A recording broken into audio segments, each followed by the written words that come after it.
এক আসামি বদলি আসামি হিসাবে তাকে জেল খাটিয়েছে এবং পরবর্তীকালে বের হয়েছে। এই ধরনের বহু নজির আছে। সেই ক্ষেত্রে রাষ্ট্রপতির ক্ষমার বিষয়টা রেগুলেট করা দরকার, আইন দ্বারা নিয়ন্ত্রণ করা দরকার, সে ব্যাপারে ঐক্যমত হয়েছে। আর একটা বিকেন্দ্রীকরণ, এটা কিন্তু খুবই সুন্দর কথা, ভালো কথা। বিকেন্দ্রীকরণ আমরা এখানে বলতে চাই যে এই বিকেন্দ্রীকরণটা কোথায় হচ্ছে, কার মাধ্যমে হচ্ছে।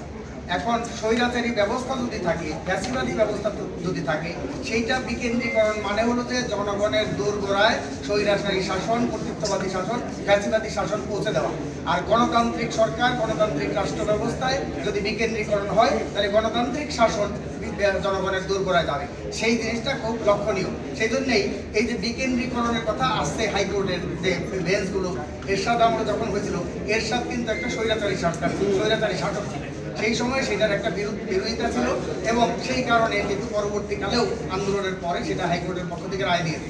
আমরা আশা করছি এই 24-এর গণ অভ্যুত্থানের পরে যেই সরকার আসবে সেটা গণতান্ত্রিক সরকার হবে এবং গণতান্ত্রিক রাষ্ট্র ব্যবস্থা প্রতিষ্ঠিত হবে। কাজে সেই কারণে এই বিচার বিভাগের যে বিকেন্দ্রীকরণ, সেই বিকেন্দ্রীকরণটা লাগবে।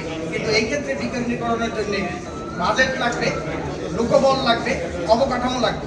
লোকবল শুধু বিচারক এবং আইনজীবী হলে হয় না, সেই লোকবলের মধ্যে পিয়ন লাগবে, দারোয়ান লাগবে, কর্মকর্তা কর্মচারী লাগবে, নিরাপত্তা রক্ষী লাগবে, আইন শৃঙ্খলা বাহিনী লাগবে, মানে প্রশাসনিক সমস্ত কিছু লাগবে। তার জন্য একটা বাজেট লাগবে। সেই সমস্ত কিছু বিবেচনা করে এখন প্রত্যেক বিভাগ করবে কিনা সেগুলো একটা আমাদের আলোচনা হয়েছে।